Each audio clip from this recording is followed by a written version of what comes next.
All right, Jazz Cabbage Cafe. Another week. And looking forward to today. We're going to be joined by some people to discuss some events coming up and some other stuff happening out there in the emerging industry and ongoing kind of, I don't know what, I want to say evolution. I'm not sure if that's the best term, but ongoing real world seasoning of some people traditionally from the caregiver space and so forth in different ways, transitioning into doing things differently, and oftentimes keeping true to the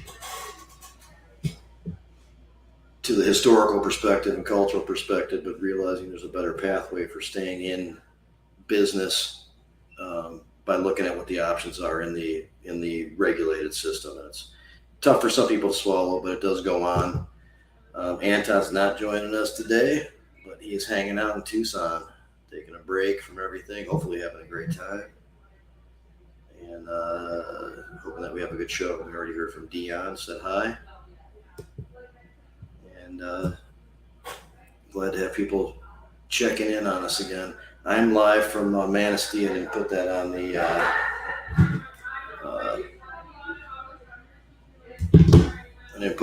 headlines or whatever, but I drove in this morning. We have a Mets Cafe here, and it's never bad here, but man, it was beautiful driving into this town today.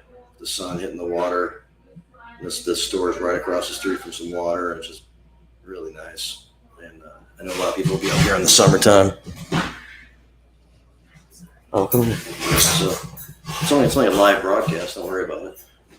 So in the middle of a workflow right now, so I'm in an office, so people need to come in and out sometimes. So we do. So we are. We're joined by Rick Anstis and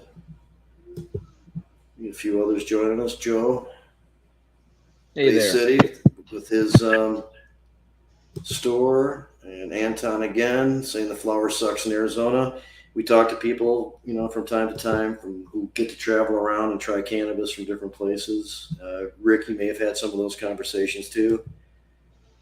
Both Ricks, there's two Ricks here, and we hear consistently that our Michigan cannabis stacks up. We had Danny Dacko on here last year, and we've asked him a couple times, and we hear that we got some good stuff going on in Michigan as far as our genetics and quality producers.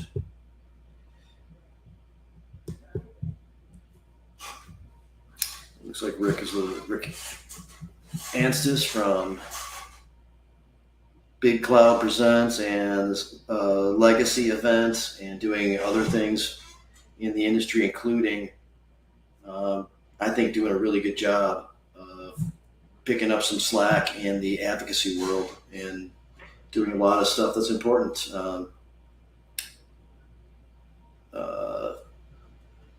Talking to lawmakers, doing events and inviting lawmakers and people there to be able to offer pertinent information and educate appropriately, and a lot of things that we need to do to still help shape this emerging world. I mean, we've got a really good law here in Michigan. I'm up here and talking to people in Manistee, going over,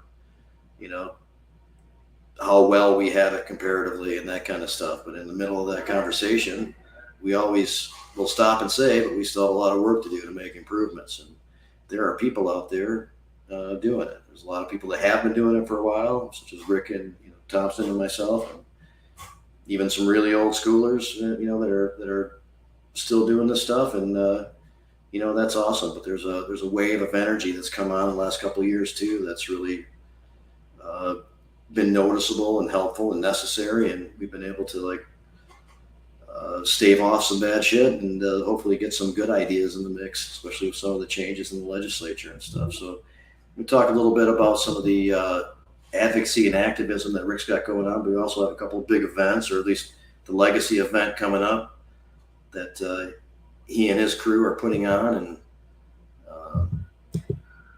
interested to hear about that. And incidentally, Rick Thompson and I and many others are going to be participating in that.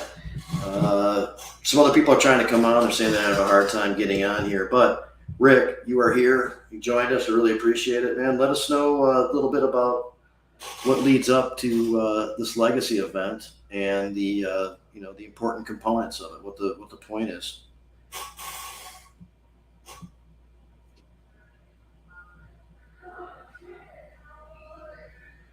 What about you there, man? Hey, yeah, you're not muted, and we still can't hear you. That sucks. Maybe there's an audio thing you have to click or something like that. I haven't done any events this year. I haven't attended anything this year, but I'm looking forward to this legacy event. I'm excited to participate with Jamie on the panel that's being moderated by Hill Harper. A lot of respect for Hill. Sounds like it's going to be a very informative and wide-ranging kind of a subject. So I'm looking forward to that being the one thing I get to this year. Oh, I sent the wrong person. Rick, I sent you the link again. I sent Rick the link again. He's not here. I appreciate that, Rick. Yeah, I'm looking forward to that too. Hopefully this works.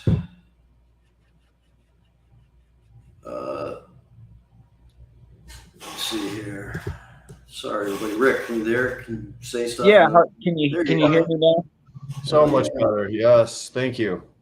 Good. Yeah, I just popped out and went back in. I had a phone call from Dallas, so that might have screwed it up. But yeah, Legacy is a very exciting thing coming up. I hope everybody's excited about it because we're really trying to be very immersive in the community as much as possible with those before us and those alongside us now currently, especially on the activist side of things. Personally, I feel like some of the license events that have occurred so far haven't had nearly enough premise on some of those activism things, the things that got us here. We haven't focused on that. So I feel like it's a great opportunity to really express that and really bring that to the table, because it's the general public now that is getting to observe this community and see it. And I think it's important that they see it all. And I kind of like there's obviously so many different things that could be covered when you're talking about the issue of cannabis, but we try to keep on getting better decision makers in places, and we have a federal legalization challenge. It has to happen. It will happen at some point. How is it going to happen? Who's going to shepherd it through? What is it going to look like? What are the details? Who's going to get disadvantaged? Who's going to get advantaged? There's all these different ways it could go down. To have better decision makers in federal government makes sense for us to support. And I know that you have Hill Harper coming. He's going to run for U.S. Senate. He hasn't announced yet, but it looks as likely that he'll be running for U.S. Senate. I had a chance to meet him, so is everybody, I think, here, and not only on the cannabis issue, but just his approach to learn about things, to evaluate them, to determine how best to go about dealing with whatever the issue is, getting an idea of what the issue looks like, and on a federal level, and the type of stuff we're dealing with is just his thoroughness and his his ability to understand these things. He's so incredibly smart. I mean, that comes across pretty quickly. Of course, he went to I want to say Harvard and or he went to Brown and then Harvard. Brown for undergrad and Harvard for law school. That's pretty good. Good thing. Yeah, it's very impressive. And so, you're going to have him moderate these discussions. Have people that have been around doing a lot of work for a long time, such as myself, such as Rick Thompson, and we're hoping to have some others join the show today. Maybe Al Witt jumps on. He's been trying. There might be a technical difficulty, but hopefully you can make it on.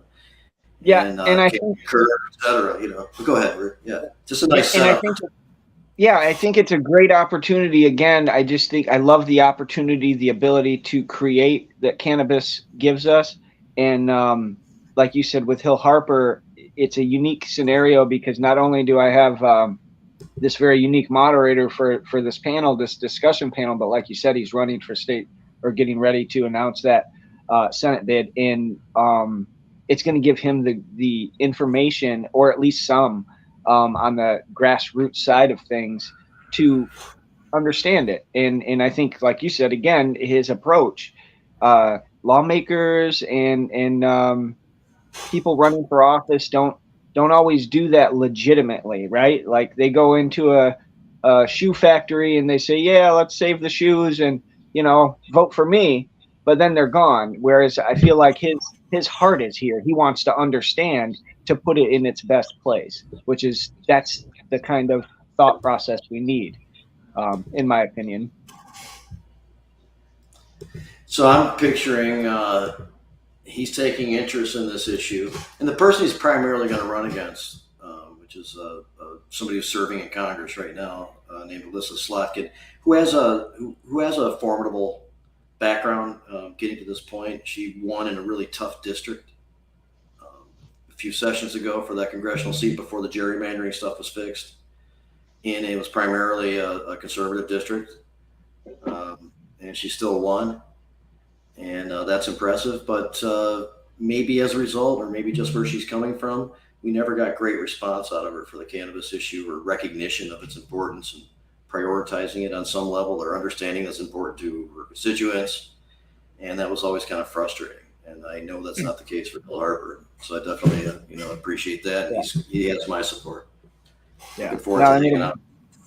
Yeah, it'll be great to have some of these legends of our community in this state, all these people surrounding him on this panel, being able to, have that influence. I think that's great. So hopefully it moves us forward. Education is key, and we definitely got to keep getting it out there.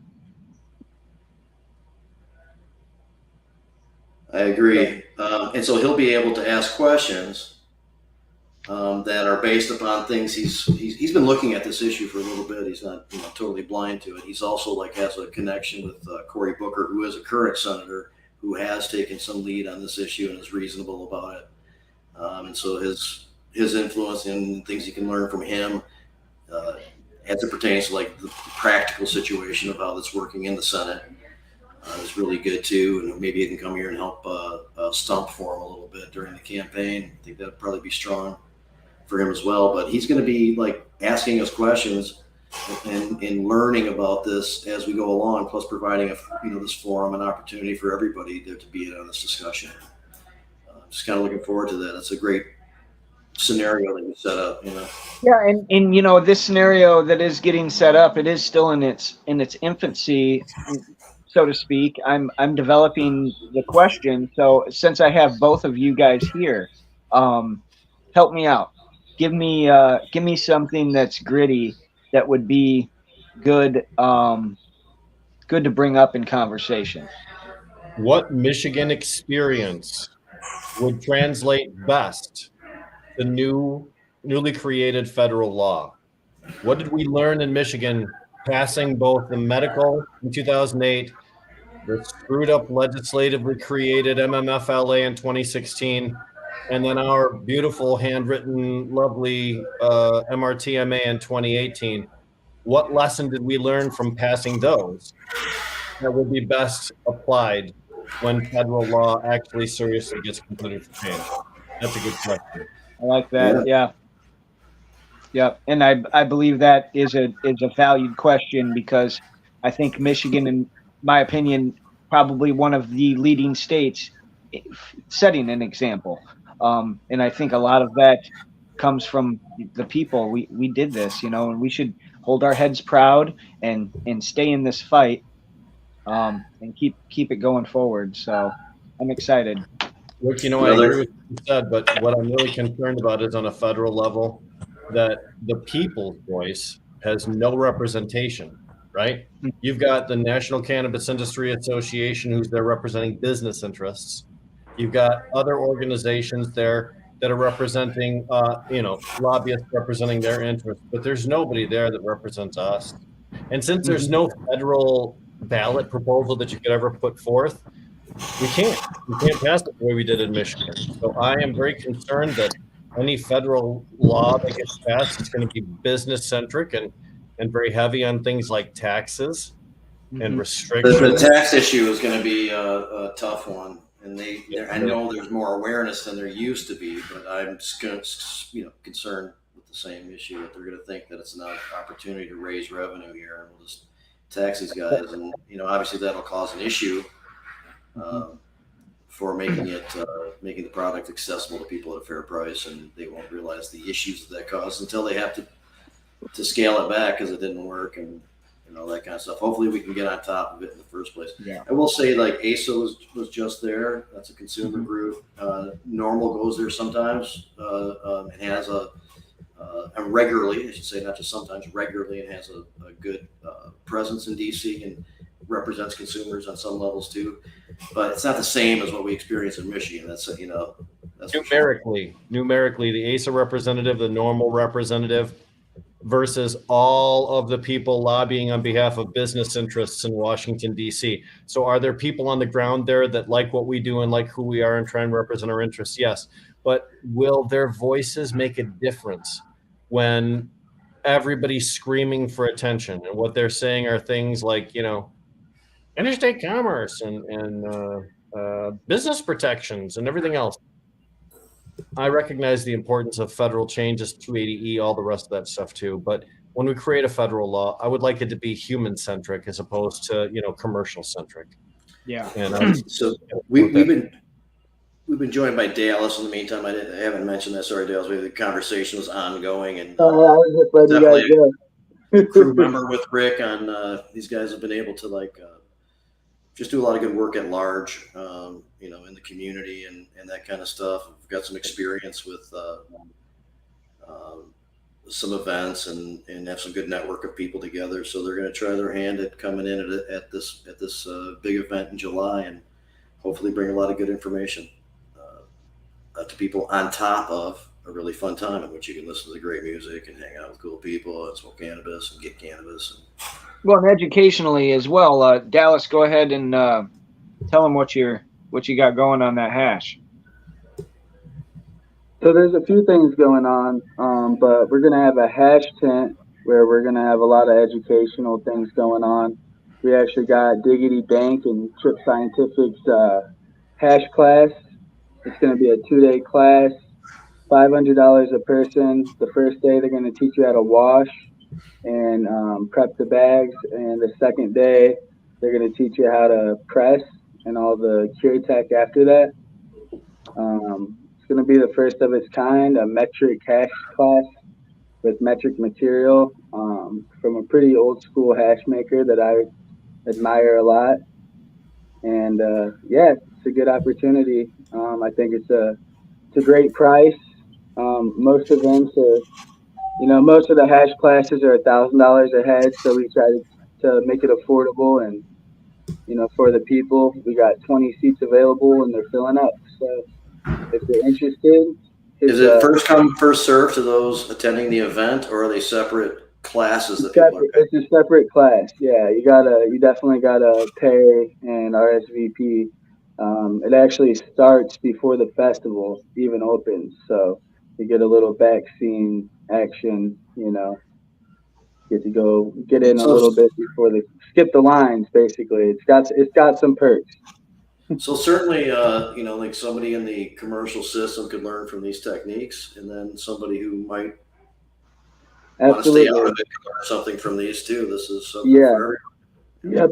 Yep, for just about everyone. It's we already have people signed up that are metric and that are looking to learn more about the solventless extractions. And it's gonna be cool. Got some caregivers coming in too. A lot of people are trying to get savvy to this new technique, So.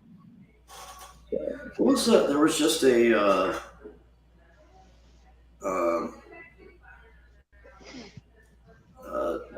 contest in which it was a combination of metric and caregivers, and like a metric company actually won. But was that yours?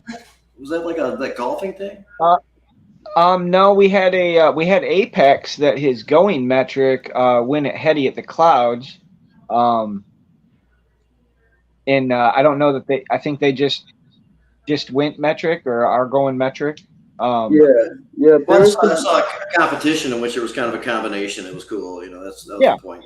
Crossing the Yeah, I mean bridge. that's the goal is to include the whole community, right? I mean, don't want to exclude anybody. There's some really cool metric brands that started as caregivers, and Sure.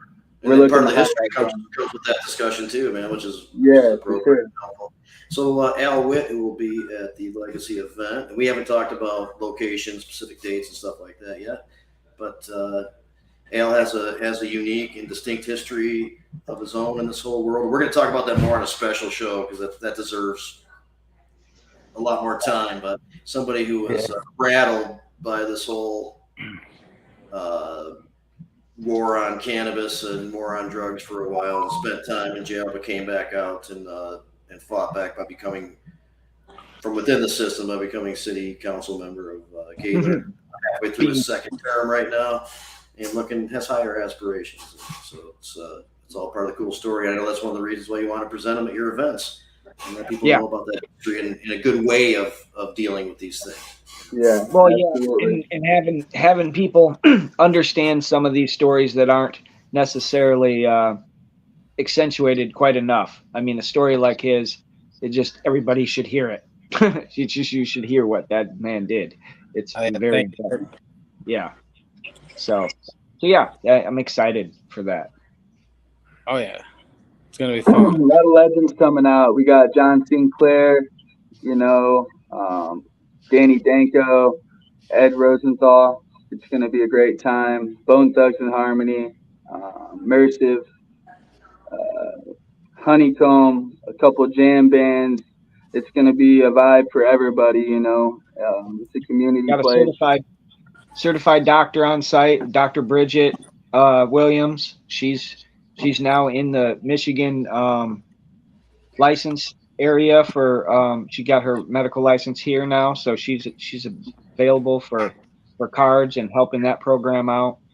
She'll be a big part along with the book Courage and Cannabis. So yeah, just on and on we could go. So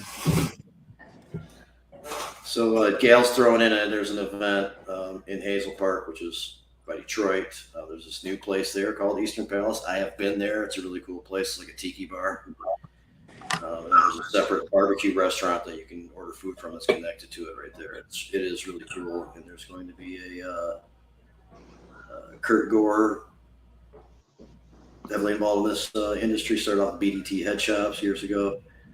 And is going to put it on. Mike Whitty, Dr. Detroit, will be a part of it. So I just want to make sure Gail's getting in local to Detroit event for people to know about too.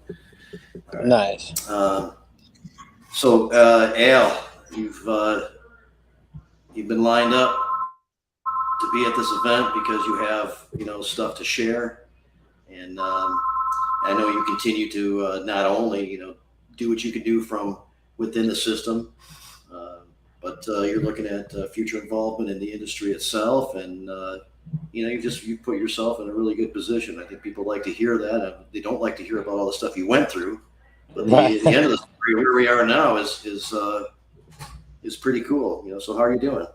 I'm doing good. Sorry, I was a little late. I was on the golf course and had to come and get some Wi-Fi because it was not working out there.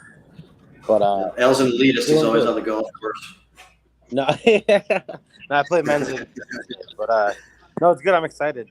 Dallas put on a really good event when I was down there a couple weeks ago at Big Cloud there, and me and Josh were saying the other day, we've never been doing an event that was put on so well, and then taking care of the people that are speaking and being a part of it. Felt like a president rolling up there, getting escorted to the stage and taking pictures and the whole shebang. It was from start to finish phenomenal, the way they did the judging and everything. I was really excited to see how he does that. So I'm really excited to see how the Legacy Cup goes on, and it's cool to be a part of that. And thank you for letting me speak at that too, Dallas, and getting that story out there, Appreciate you, bro. It's a huge thing. It's an For honor. sure. I appreciate you, Jamie, Rick. Honestly, it's a blessing. Super grateful. Appreciate everything you guys I like do. the way that you guys are, make sure that this component is a part of it. A lot of us talk all the time. We don't need personal recognition, but a lot of us talk all the time about the need for historical perspective, and we have to be part of a lot of it. We can talk about it, that kind of thing. That's true, but just whether it includes us or not, you're looking out for people understanding, how we get to where we are and all the things that happened along the way. So I really appreciate you creating a platform for that. Yeah, and what it takes to get us here. Yep. I mean, the world didn't start turning in 2018, right? There was so much work that went into it, so much work that helped the adult use program get launched. And then afterwards, we've got to shepherd it. You heard Jamie talk earlier today about activism and the need for more people to become active. Latrish Matson, who's on the chat right there, she's a fantastic example of people becoming Who could be active. here with us right now. But, that's true. Yep. You always. Yeah, she's got an important shit to do. She does what she can. She does what she can, and she gives us great information every time. Yep. She's a mom. She's got busy things going on. So, but Al, we still need to shepherd the program through.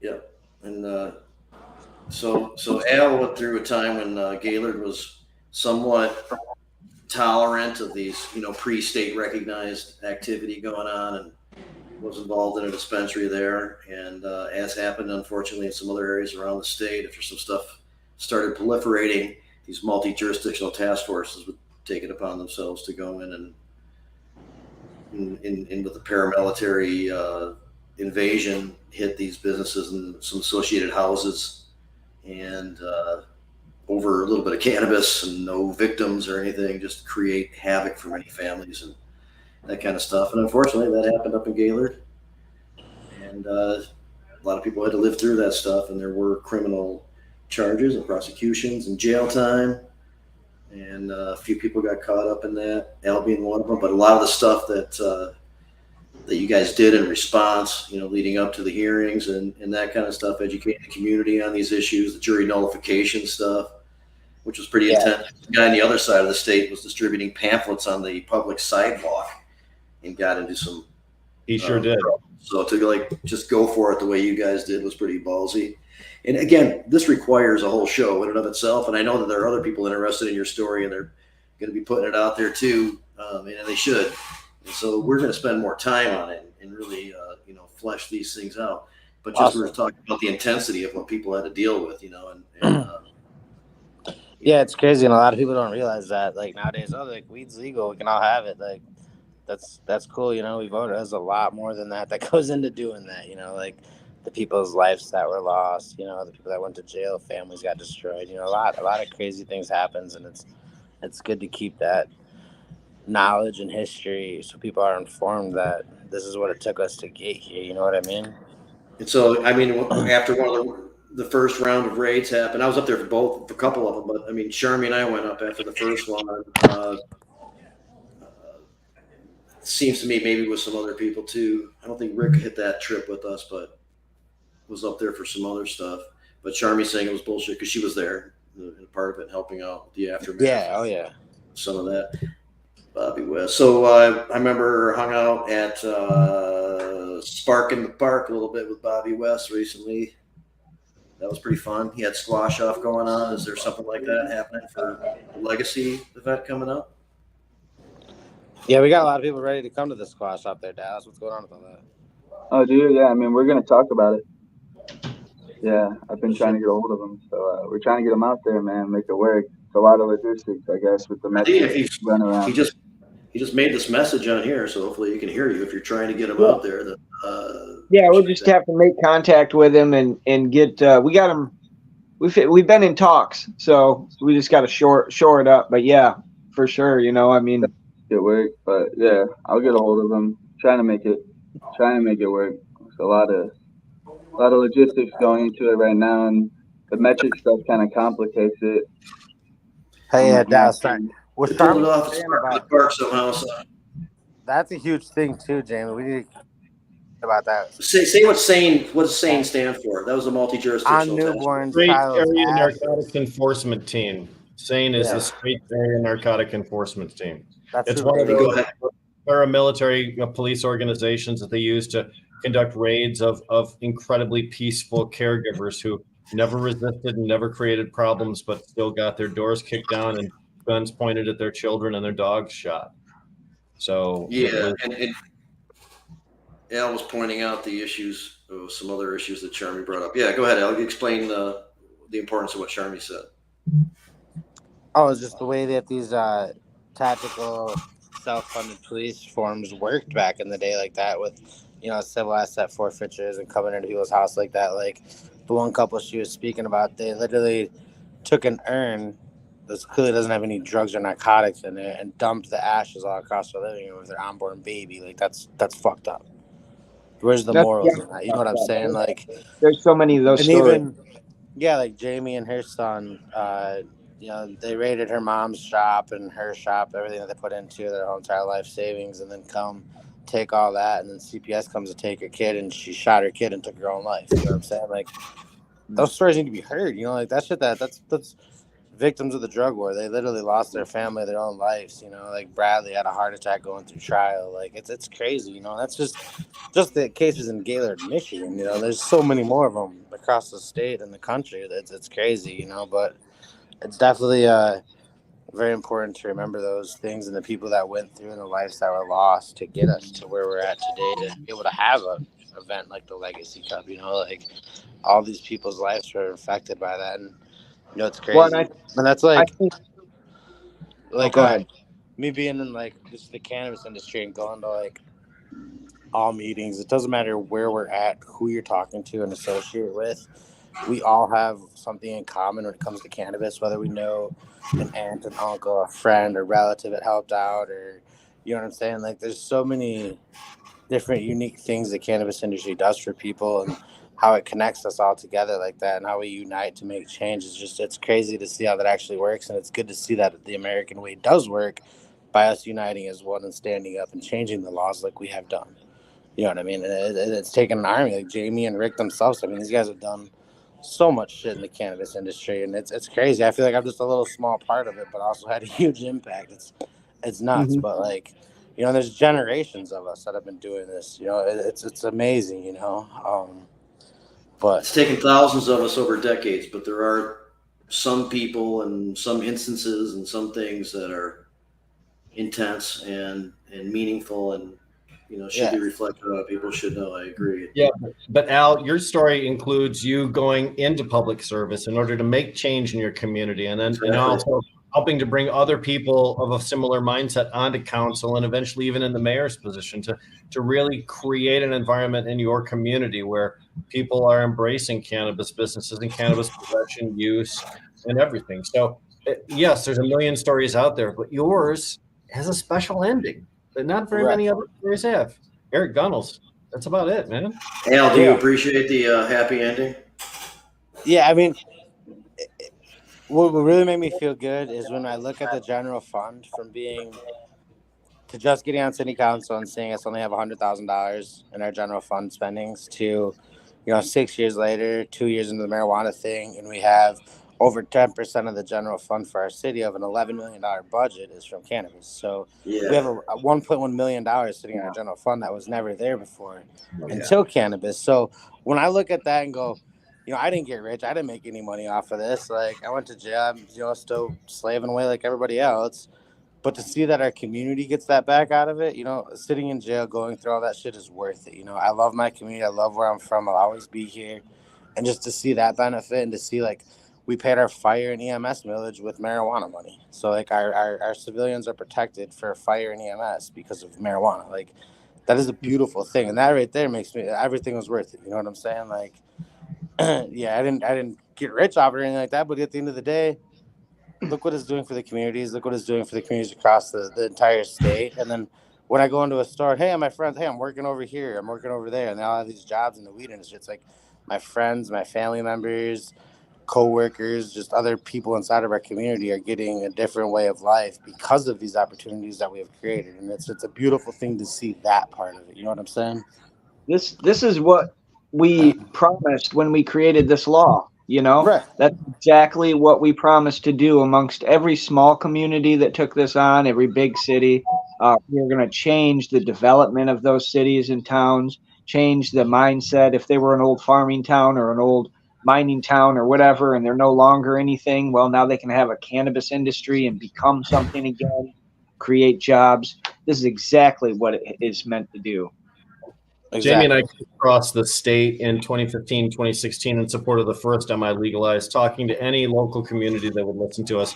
And then 2017 and 2018, we did the same thing too, because there's just so much misinformation out there. You have to educate people eye to eye, face to face. And, you know, they're not going to believe what they read on the internet. They're not going to believe what's normally said to them, but you have to offer that kind of confidence. And that's how you change minds. You have to get in the trenches and do the work. Exactly. And educate. Education is key. And a lot of times at the municipal level, when we were going through these things, it became an argument. So it's really hard to educate a municipality or an individual when they're just thinking on rebuttals, because that engagement has happened. So that was like a huge fight I noticed, like trying to get ordinances and things to go through as cities is What you describe, Al, is that don't understand it. You know what I'm saying? It's the frustration, because even if somebody's educated and their agenda is to be on, a particular side for a particular reason, you don't have the opportunity to even overcome an objection. There's, and that's the corrupt side of bad politics. Yeah. What you face every single day. What's so frustrating. But we slowly change them too. I think Boston George quoted it the best way. He said his generation started the drug war. It's our generation that ends it from taking over from within, like I have done. And like that right there, like set deep with me when George said that to me. I was like, you know what? You're fucking right. And that is how we make these changes. That's how we've done these changes. And that's how we're going to continue to change it, Caregivers coming into Metric is something I definitely support, but it's not something that will happen sooner. Yeah, unfortunately for the big corporate, Well, and they got an open already, so they're not looking for new uses of cannabis to be put into the system. So at this point, a lot of businesses, not even ones that are evil corporate things, would take issue with this right now. And philosophically, I disagree, but they just would, because of the investment that's in there, and the fact that it's already saturated would be. Yeah, but I think there's a few that are seeing the value. I've talked to a few Metric companies that would be happy to take on specific brands or specific caregiver people if they could. And we're seeing that with Rolling Embers and others, where things are being able to work through the tribes and their cannabis programs. Those are there's some positives for sure to it. I mean, even for those who don't like it, I think it could be argued their own situation could be saved by having access to some of this unique cannabis, even if it's in small amounts or something like that. The diversity, the genetics, the things like that, it does really help out. So Sherry's got Josh and Lois Kinston. Now, Lois, is that Kirsch? I don't know who that is. I think I might, but I'm not sure. Obviously, Josh, the CEO of Mets Cafe, also the lawyer in the trial of the situation that we're talking about with Al right now, and just did a great job with limited ability. I mean, they hamstring that system for those arguments back then, and he had to deal with all that kind of stuff, but still just did a great job. Kevin says Metric doesn't want to compete with a superior product. I disagree. Metric doesn't care. Metric doesn't care. It's just a registration program. They're not singling out caregivers for bad things. They ended the caregiver contribute program. They ended it in 2019 or 2020. I can't remember which. And that's it. They didn't do it with malice or anything else. And now, as you can see, they're not anti-caregiver. They're just full. They're just shelves of shit, dude. Al, does Gaylord allow for micro businesses? Yeah, we opted into micro businesses, everything like that. The only thing we haven't gone over is the event and consumption. And I'm working on that. I'm gonna try to form an ad hoc committee at the next meeting to go over that, because when we wrote that ordinance in the ad hoc committee, we went over everything, and event and consumption was never brought up on that. And then with the 517 golf crew coming to us and trying to bring that up to us, a little argument ended up happening. Things got a little heated and ended up going the way we didn't want it to go. So I'm going to try to revisit the facts and finalize that. And that'll be everything that the state issues and allows us to do as a municipality. And honestly, the ordinance we have here in Gaylord is pretty phenomenally written. I did a lot of work with the city attorney and the ad hoc committee If you on don't that. say so yourself, okay. Yeah, yeah. It's just very being an unlimited free for all market. You know what I'm saying? It's a free market.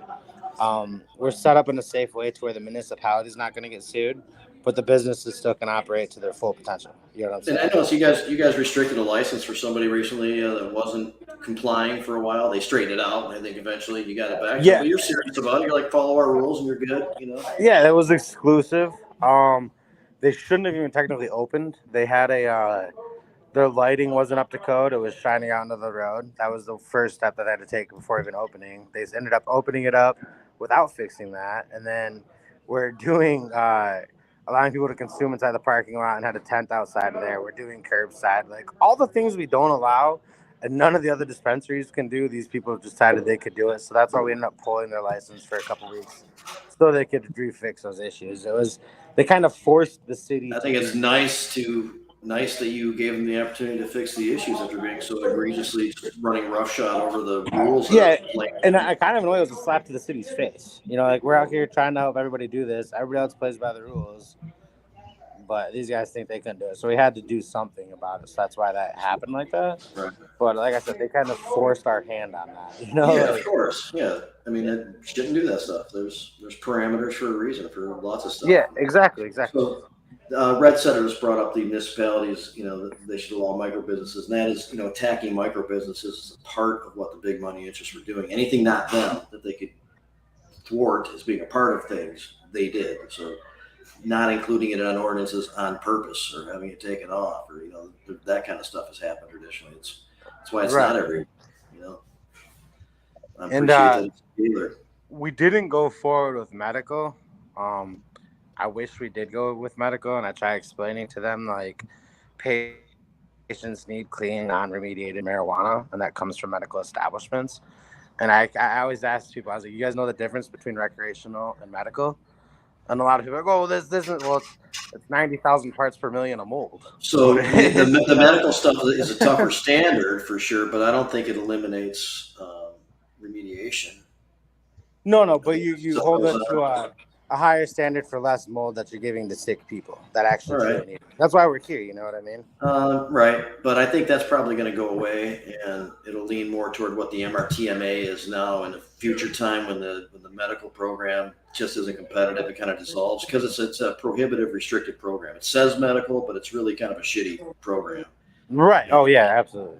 And the MRTMA will win out, and then it'll be the onus, unless the department does something else, will be on those places running to demonstrate that they still care about health and wellness, will help somebody out with a medical scenario, or take somebody down the road of giving proper information, if that's the case. And I kind of think the same way that the state recognizes people for social equity stuff, we could recognize places as the medical program kind of dies off for still giving a shit about that stuff. And, that'd be a great idea. Come there and get reasonable information on the stuff. Yeah. And also, I just have to get back to the Red Setter stuff. I want to look at that, but I just saw that Ryan Bringold just said we need compassion, clubs, just like intended. When those things were going on, and I could still see them being very beneficial now. They provided a lot of great support for people, information, connections with caregivers. Oh, absolutely. Yeah. The caregiver cannabis was so good at that point too. Oh my God, it was fire. I have to tell you, we just need to de-emphasize fucking with cannabis. I mean, let people gather, let people transfer, let people do their thing. It doesn't matter anymore. It's all legal for everybody. So why are you bugging? And just let it be. Just choose to stand down on the entire issue, and our state would be so much better. Oh, absolutely. So, I kind of meant those rustic things that just got started, but Ryan's saying he means more like Vehicle City, Genesee County Compassion. I'm all for that too. Those places are great. They're awesome. They provide a great service for people. I'm glad they're not getting fucked with. And they maintain that. And they maintain that true premise of the plant, of what we're here for on the medicinal side of things. And So another, oh, go ahead. No. I was just no place like that pops up like that, like in Gaylord, for example, would probably stand out like a sore thumb, and they would be compelled to probably have to address something if somebody just tried to start coming in like that now. I don't know, but Literally.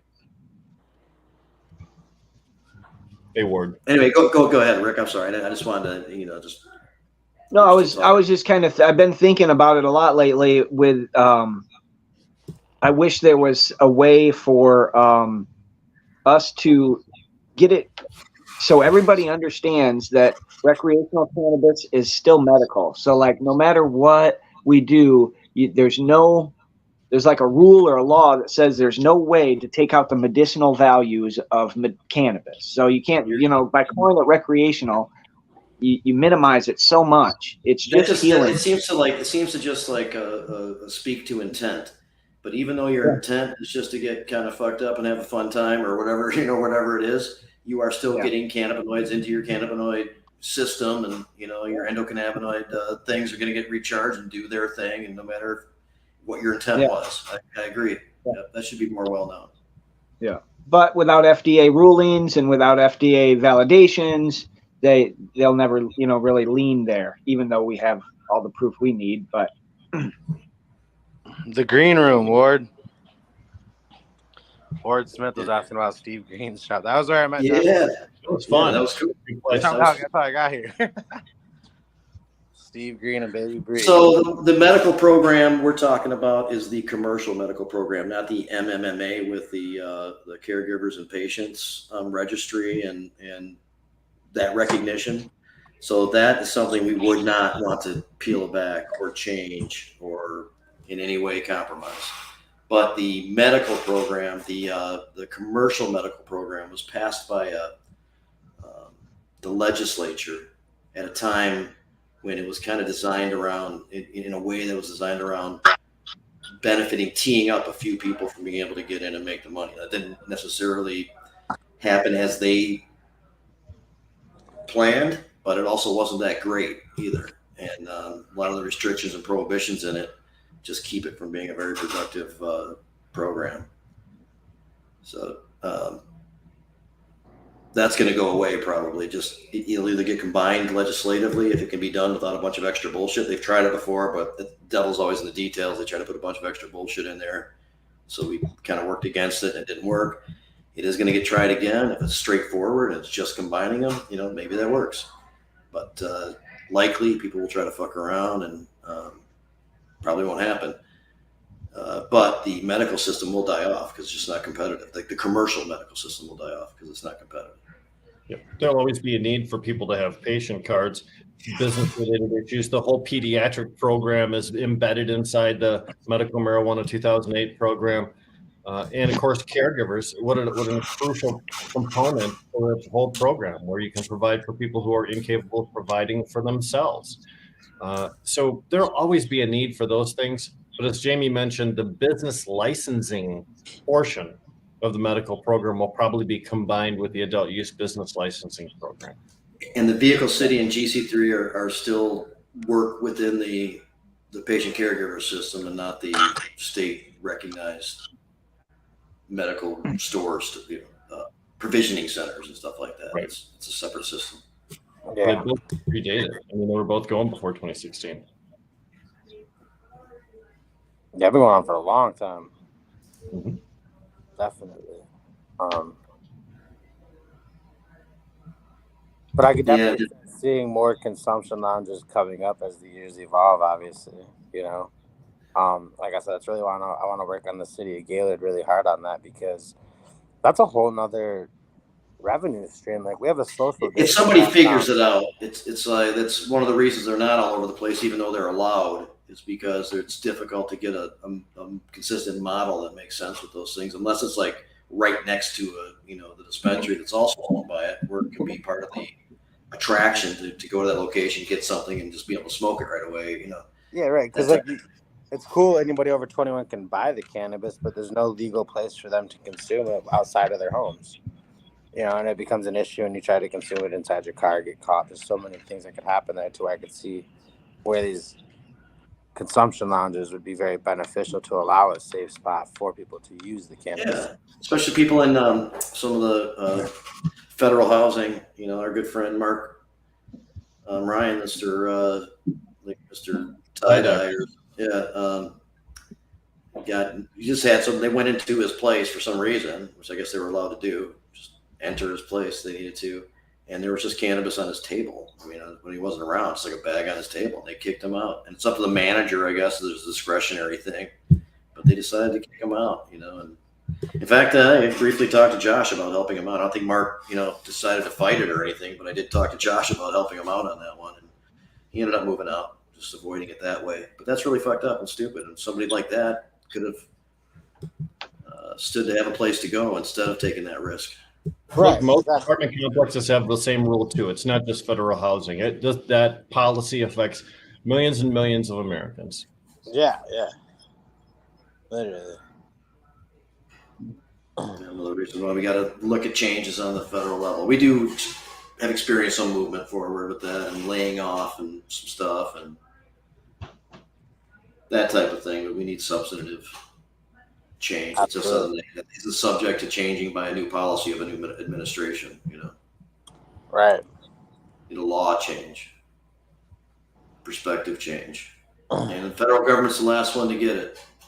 Oh yeah, always. Slow to change, especially when you don't want to change. Very resistant. Yeah, definitely. But that's also I'm excited for events like what Dallas is about to be putting on, and like what we had Spark in the Park. It's cool to start seeing those events coming back and using the metric system and the new licensing to create events like what we had, like with the high times and all that stuff back in the day before we had all this licensing. It's good to see that kind of community coming back together. That's another reason I'm excited for the Legacy Cup and all that as well. Man, I'm looking forward to seeing Danny Danko and these guys, man. It's going to be a really fun time. Go ahead, Rick. Sorry.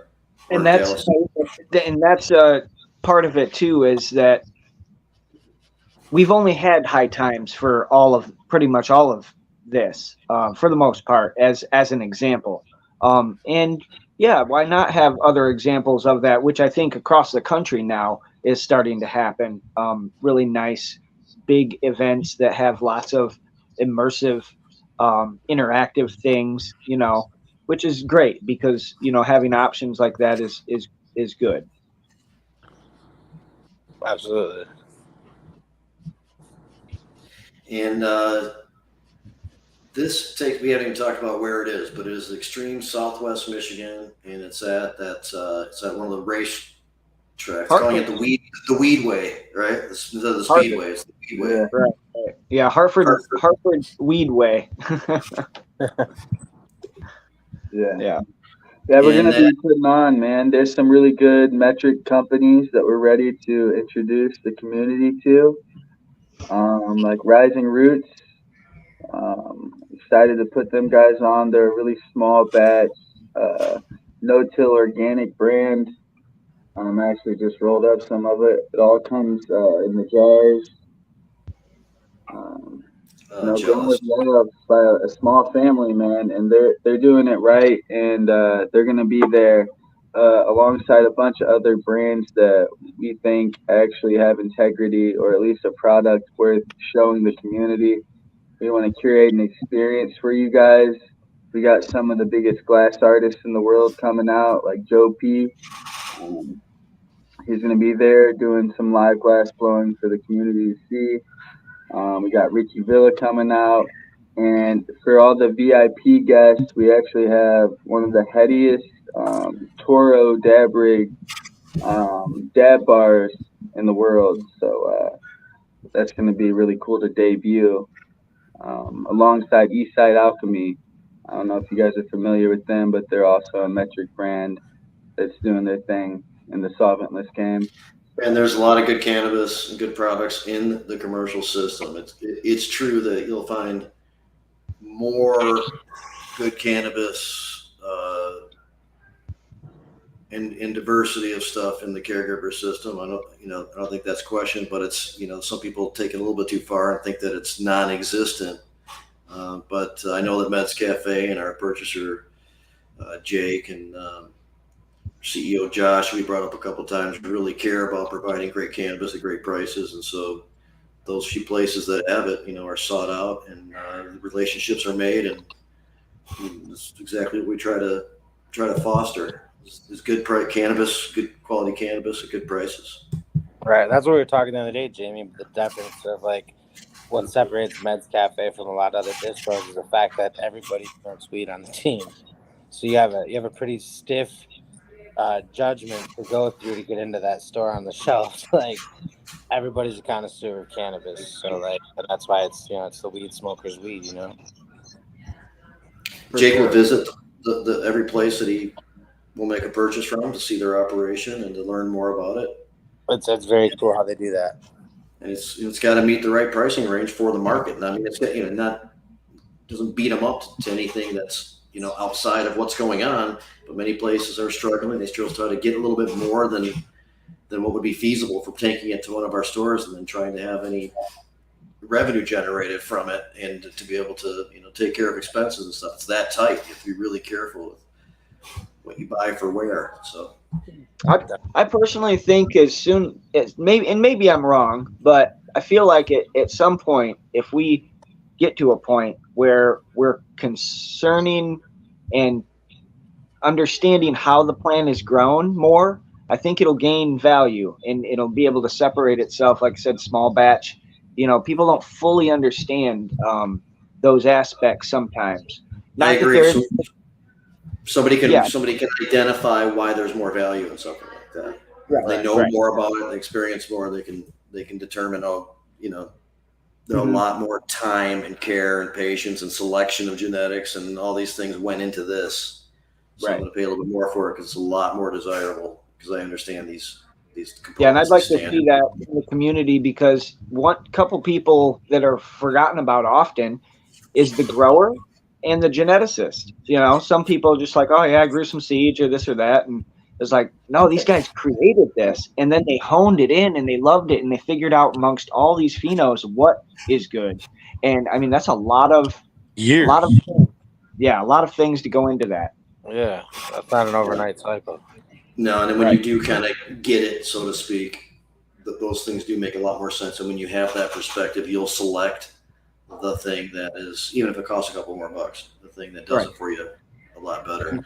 I had this up for a little bit before, and we started talking about when it is and stuff. Of course, Laura had to step in and get the right information in. Probably comment on your team, I would imagine. I can picture some of those meetings. She's making sure the organization details are there. I do got to get off here at 5:00 though, guys. Just to let you guys know heads up. Well, you got a couple minutes, man. I'll just say that this thing, you're going to be there. This is going to be in Hartford, which is extreme southwest Michigan. I'm sure we're going to get a lot of Illinois and Indiana and Ohio people there, as well as a lot of Michigan people. And July 21st through the 23rd. And anything else you want to talk about, Al? We're going to have you back on. We're going to get a lot more detailed on this stuff. You mentioned going to Heady in the Clouds with Josh. Here he is right here saying it's one of his favorite events, and how much he's really looking forward to the Legacy event also. Yeah, no, just looking forward to it. I mean, if it's half as good as what Big Cloud would, it'll be an amazing event. You know what I'm saying? Which I think it's going to be 10 times better, if that says anything. It seems so impressive just on the surface. Yeah, absolutely. And like I said, like we were at Big Cloud, and like the way that they hosted and put that on and took care of everybody was absolutely phenomenal. I've never been to an event like that to where they actually. It's the same team, so. You know what I mean? Like it's huge, So I'm excited for that part of it for sure. And like I said, just keeping the recognition of everybody that, made the sacrifices we did to get here, and to continue those stories and keeping it on. That's a huge thing. And I'm looking forward to this being a huge kickoff with Dallas and everything, For sure. It's great.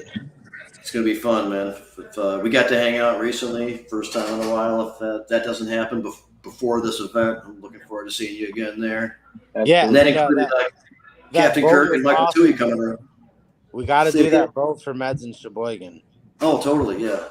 There's a shipwreck we went out and checked out. It was freaking cool, but that's a whole day thing. We'll discuss that another day. But there's the glass bottom boats, and you can see stuff, and I'll tell you, we got really to cool run location. to the store there to like sell off raffles for that and supply Meds on the boat and stuff. It'd be sweet, bro. There's a whole thing. That's awesome, man. Really appreciate a lot of stuff you've done. I can't wait to get deeper into your story on here and spend more time on it. People are Absolutely. gonna. We covered some headlines, man, but people are gonna. We'll have Josh on for that for sure. Yeah. Oh, yeah. And we got the documentary coming too, so we'll be doing a show about that as well. Which I'm bringing the film crew to Dallas's event to do a bunch of recording there too. Me and him talked about that in person. So yeah. Oh, perfect. That'll be a whole nother cool thing that's going on.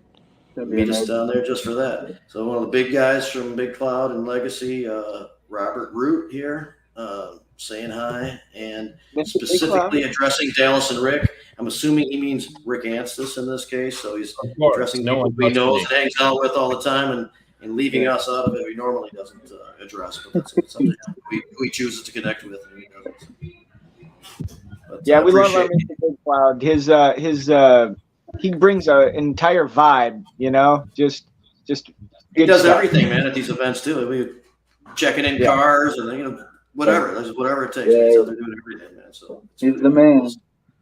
He's got this signature suit with the clouds on it and everything. It's part of the atmosphere.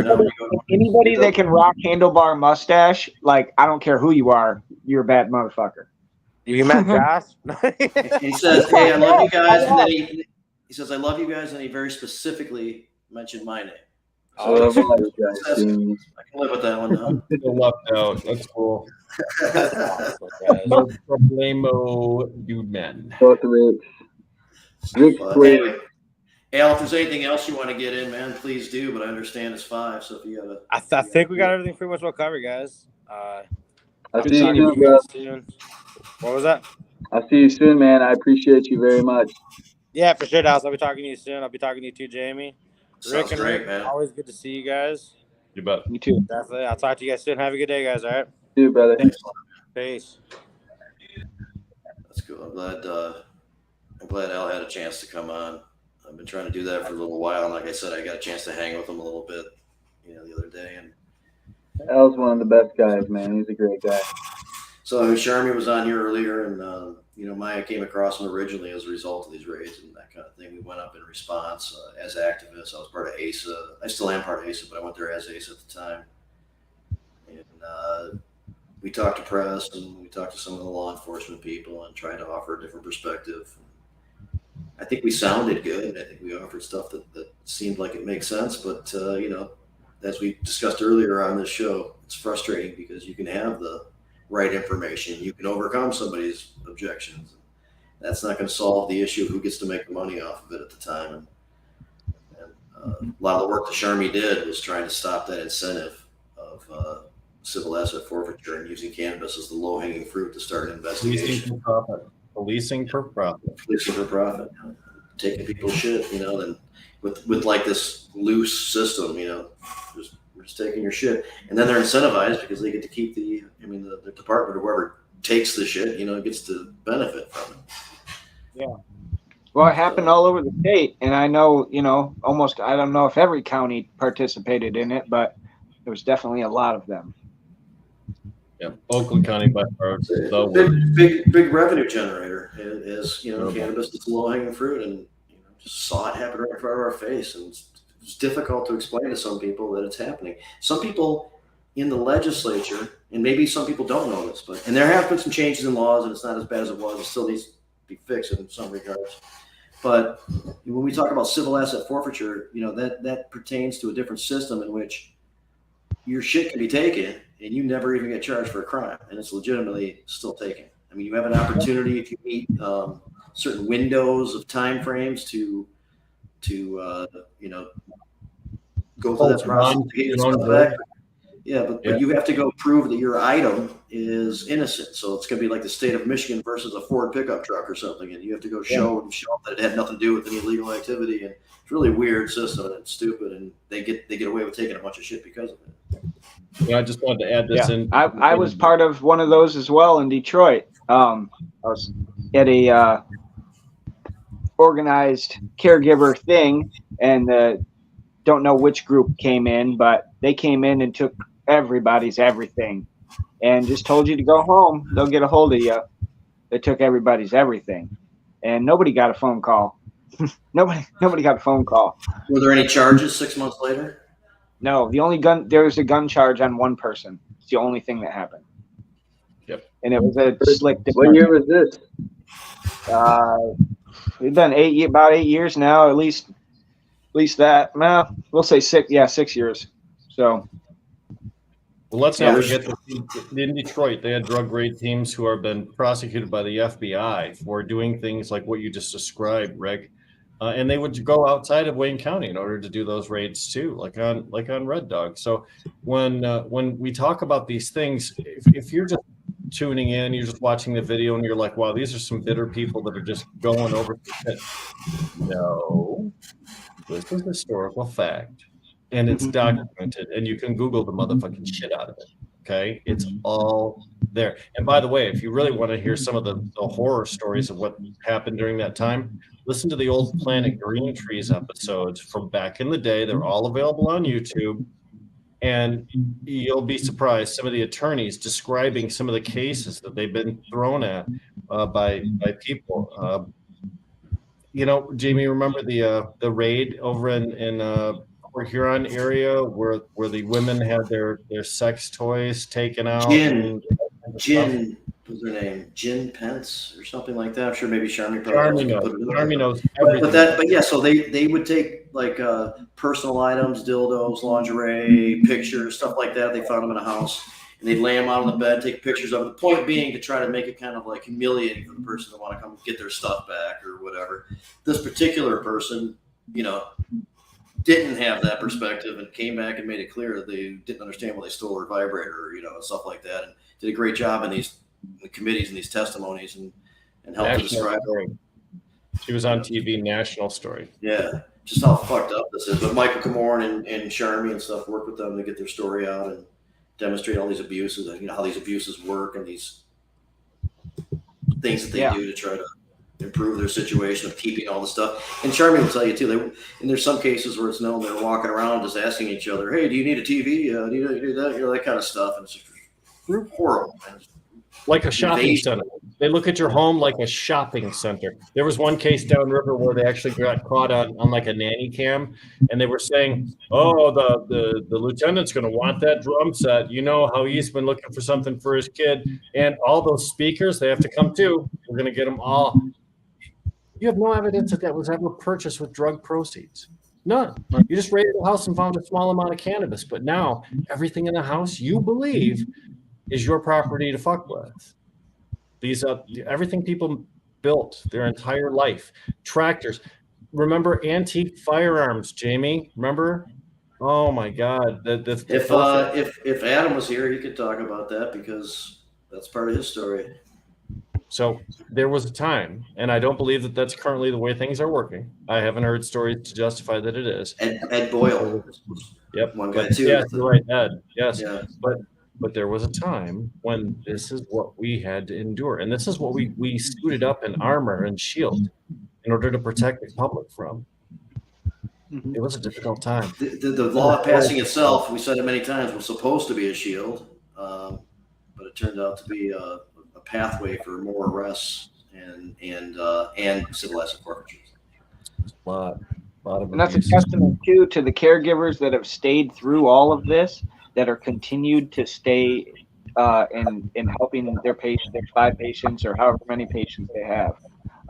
Because I know tons of them in the same regard have just thrown their hands up and said, "I can't do this anymore. This is too much." Cops made fake medical marijuana cards. Made fake medical marijuana cards in order to gain access to a medical marijuana facility in the early days when we were not recognized by the state as operating. And they thought it was okay. They're like, "We're cops. We can do what we want. Come on." So, some of those stories, they were told at the time, but now, 12 years ago, people don't remember. 7 years ago, do people remember? Probably not. That's why we ran into some issues in the legislature too, with all the turnover and term limits and that type of thing. We have people without historical perspective, and they were able, even with good intentions, and not necessarily against cannabis or whatever, but just without that kind of perspective, able to be bullshitted and into making some bad decisions. Sometimes we were able to stop that with the good information. Sometimes we weren't. The drafting of the MMFLA in 2016 by Clint Kessler was one of the dirtiest processes I've ever seen. It was very heavily influenced by industry. The whole tracking system that he put in place, that no other lawmaker would sign on as a co-sponsor because it was such a piece of crap. Yep. So Kesto, so like, I know we brought it up before, but might as well again, because he did something that was really fucked up and very unusual and should be highlighted. Ricky, what I'm talking about, if you'd like to explain what he did in the committee that was so fucked up. Normally in committee, the process goes, I mean, and this is 100% of the time, the process goes, you talk about the bill, you take testimony from all the interested parties, and then you vote. Typically, you have to have at least 2 hearings in order to pass a bill. So you got 1 hearing. Second reading. Yep, and then second one. So we had our first hearing on the MMFLA, and there was a lot of resistance to it. Second hearing comes up. Kesto calls for a vote before he takes any testimony from anybody. Now, you're supposed to allow testimony prior to the vote. And he just decided to blow through that and get the vote on record. And then no pretense. We know what we're going to do. Let's just do it. Let these hippies talk afterward. Who gives a shit? Very night on Planet Green Tree's radio show, we had Jeff Irwin, who was at that time a House representative and a member of that committee. Senator. And when we asked him, have you ever seen a bill processed the way this bill's processed? He said, nope, I don't think anybody's ever seen one processed the way that this bill was processed. That's the kind of dirty politics these people engage in. And now, again, I'm not sure if it's better or not. I mean, look at the Rick Johnson scandal. I know influence peddling like that's happening right now in the legislature, but is anybody paying attention? Nope, probably not. And it got to stop, you know. I mean, the citizens that and the caregivers and the entrepreneurs of the state, that we were once a state that was known for entrepreneurship. Like, we created many things here in Michigan, and it's just been minimized, just completely minimized, a huge industry, and minimized all of our creative abilities. And that's just got to stop. Like I said, in this "I told you so" Rick Johnson scenario, it should be enough. That should be enough of a big enough "I told you so," because we all said it. We all claimed that this was going to occur, something to this effect, at some point. It was obvious. Yeah. So where can we fix it? You know, think about drunk driving, right? You amp up the penalties, you make it tougher, you take people's cars away, you put them in jail. Doesn't matter. A certain percentage of the people are going to continue to drunk drive. So we can amp up the penalties on lobbying mistakes or lobbying influence peddling, all of these things. We can crank up the penalties all the way, but there's still going to be some element of that out there. Now, whether it's a small element or whether it's a big element, oftentimes depends on if anybody's watching, if anybody's paying attention. And I think we're not really paying attention. Mm-hmm. That's why it's the way it is. We have a short memory too. If we ever did pay attention for a second, we'd probably forget it again in a couple of days anyway. We were all very, very hopeful after Mark Totten announced charges on 4 people associated with the Rick Johnson conspiracy scandal that more people would be arrested. Probably still will be, but this whole thing just works so slowly. And the other interesting thing is, what outside of cannabis is we brought into this and that. He was willing to be corrupt. Is just because he's like, oh, just cannabis, I'll do whatever the fuck I want. Nothing is going to happen. Or was he just like that? And we'll find out that there was other corruptions in other industries or situations or something. But if it was a citizen or an average person's balls to the wall right now with the FBI, they'd have this thing hemmed up and make an example of it and be done with it. But it's not. It's power plays. Yeah. Right. Local Roots is a great place too, by the way. So while Mets Cafe is, quite awesome and is the standard and, all that kind of stuff, and everybody there is too cool to even consider being in the same category. Local Roots is a pretty good place. No, Rick is right though. You're talking about a whole system that needs resolution, and well, it's internalized in the system. It's very difficult to root that out. You can do it over time, but man, it's really difficult. And it's not unique to cannabis. If you look at the influence that the tobacco industry's had in the state, the construction industry's had in the state, the automotive industry, the alcohol and beverage industry, they have deeper pockets than we do. They really honestly do. They have trade organizations that generate their own funds, man. So the chance of corruption happening from those directions far greater than more corruption on cannabis. But I would still like to see the people behind all those lobbyist payments in the corruption scandal. Who paid them? And Adam last night again, and he said it on here before too. He didn't join us today. I hope he's okay. But was talking about those who were favored and those who were excluded via this corruption. What's happening with them? We haven't heard the further address of the consequences that took place due to this behavior. Something should be done.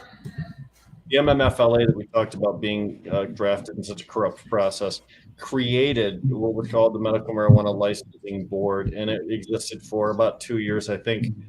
And their sole task was to issue licenses to applicants who want to recommend licenses. Actually, yeah. You're correct. Yes, thank you for the correction. To recommend licenses for medical marijuana businesses statewide, but their purpose was to ensure they had a high moral standard, which was included in the language of the bill. Their purpose was to specifically exclude caregivers and anyone from the legacy market. They wanted to start the medical marijuana business community from the ground up, sparkling clean, with nobody like us. And they were successful at doing that for a while. Yeah. So, and they I just want to point out, we were talking about good cannabis in the license system, and Tyler and Vivid are one of those places that you can throw on that list of producing the more desirable cannabis in the commercial market. So he should be recognized for that. And Jeremy says the folks who paid the bribes have not been identified. 2 people were charged for trying to bring the bribes to Rick Johnson, and I forgot the other guy's name now. But there's a lot more to this story that hasn't come out yet. Right. We know that the FBI has a lot of information that we haven't even heard any follow-up on yet. So. Yeah, they I think accounted for the $110,000 they believe that he got. And of course, you couldn't come up with a number like that randomly. It would have to have basis there. But Mark Totten, when he announced these charges, suggested that there was a much larger net involved, and that his office was still going to continue to look into it. And then the next time he spoke to press, he said, "Well, we're following leads wherever they go, and when leads don't lead anywhere, then." So he pretty much said his office was done pursuing it, and we've just been sitting here waiting for it. They're not going to announce that they're not looking for anybody anymore, but it's a shame. And that's the federal prosecutor for the Western District of the state of Michigan, when I mentioned Mark Totten. Who ran for Attorney General himself a few years ago, and we supported him. Can you show that comment again, please, Jamie? Sure. Yeah. The creation of the MMFLA happened right after I purchased commercial property to practice my caregiver rights. Then the township wouldn't opt in. That was part of the goal of the MMFLA. You see, many communities were tolerant of caregiver activities because it was the only way that patients were able to acquire cannabis. Right up until there was an alternate program. When they started the MMFLA, and the state licensed dispensaries came, then a lot of townships turned a cold shoulder. All of those people that had helped folks out for years, from 2009 to 2016. And one by one, we would see communities passing ordinances disallowing caregiver distribution centers and things like that too. So Red Setter's brought this up before, where they did the dumbass 5-acre requirement, which is like brought over from an agricultural thing that's not applicable at all to the cannabis laws. And it's really stupid. Literally means you have to own 5 acres at least to grow cannabis inside your house. That's how ridiculous it is. And I will tell you, it's probably very challengeable if you're growing in your house anyway, and you don't have 5 acres and you have 12 plants or less, or you're in the medical program and have more with associated licensing. And somehow somebody comes across that. Probably, could choose to take that on if you wanted to. That's the problem, though. Sometimes enforcement happens and you don't necessarily want to be the one that goes through the whole process to try to fight it. And, the solutions are only available after bad shit happens to you. Yeah. Unfortunately, that's our legal system. Yeah. But, if it's a case like that, I think you'd find a lot of support and a lot of us get behind you. And oftentimes that is based on a, code violation. So we're not talking about major criminal, consequences if we don't work. And if you could be set up with something like that, fine. But, and then sometimes your case is done effectively. But in the case of like Michael Toohey, for example, he decided to take a case of John Sinclair, for example. He decided to fight it on and let it get to the higher courts and make a point out of it. Heroes fight, the people who are not memorable, the people that history doesn't recall, are the ones that didn't fight. Josh Covert, who we brought up, has got a milestone case. He's done a lot of great things, but he had Colin Lance and that stupid transport thing. They challenged that. And we're able to get that, at least the courts side with them, that it wasn't enforceable. That was a law that required you to carry your medical marijuana, because that's all you were allowed to carry, your medical marijuana in a box in your trunk. Couldn't have it in your pocket, couldn't have it in your jacket, couldn't have it in the back seat. It had to be in a box in your trunk. And boy, they searched hard to find something that wasn't in a box in your trunk.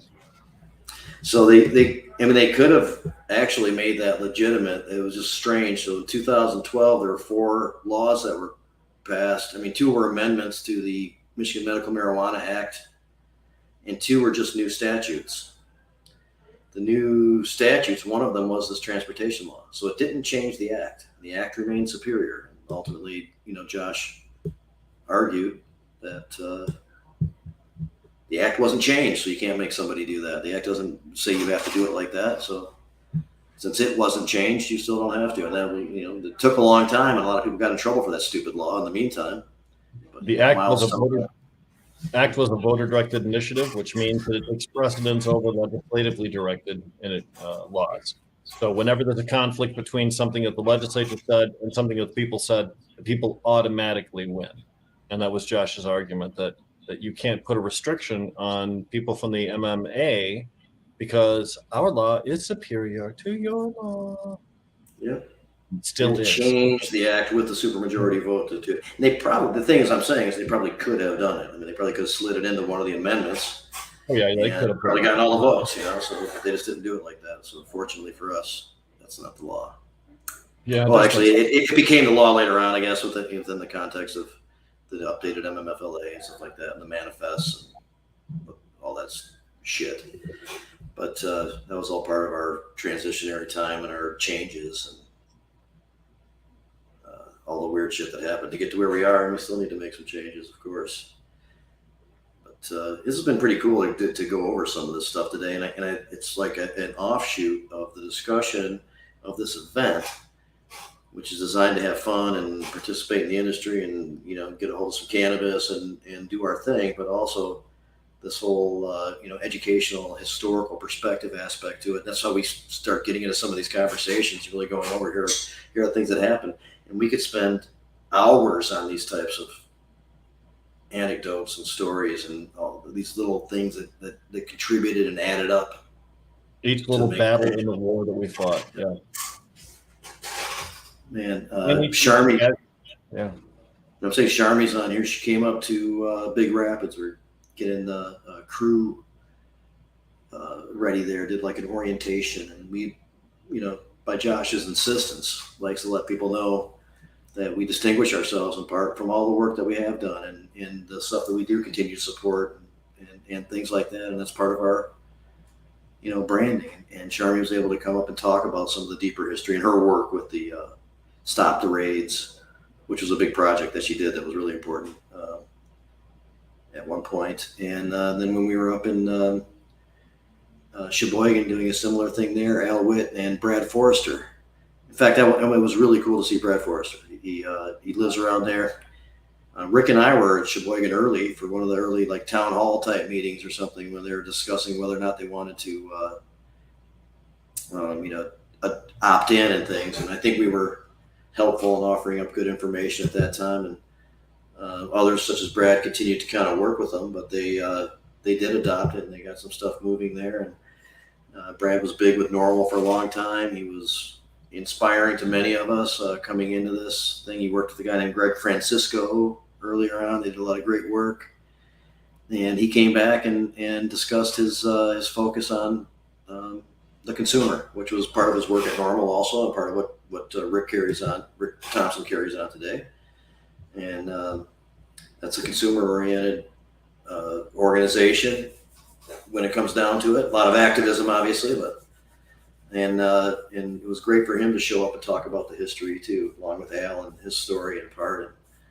And between those two groups, they got some really good. And it's not practical for information necessarily for a direct sale type thing, although we did cover a lot of that stuff: customer service, the products, the nature of cannabis, all that kind of thing was part of our discussion. But having that broader perspective of how we get here is important. Those who have that are more equipped ultimately to have those conversations. And people we work with are interested in this stuff, and many people who work with us get inspired and want to be a part of some of the stuff that we do.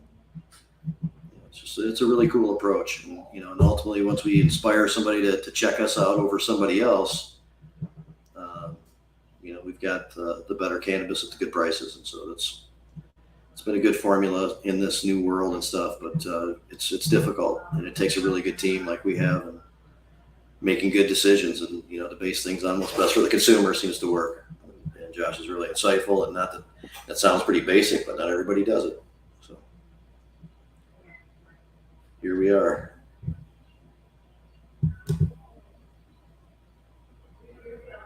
And I think he says there's no place like Meds Cafe. I think that's kind of true, and I said that before, and I made an exaggeration.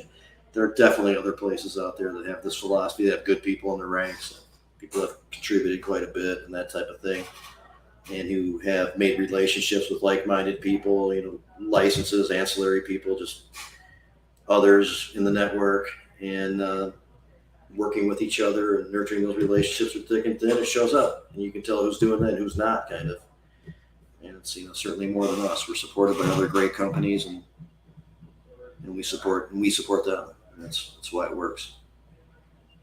And Charmy brings up a good point. They don't have me and Josh. Difficult to reproduce in this world. I get it, but the approach, the philosophy. It's not difficult to reproduce in this world. I mean, all the time. So anyway, that's what we're doing there. But again, this is all about you guys recognizing.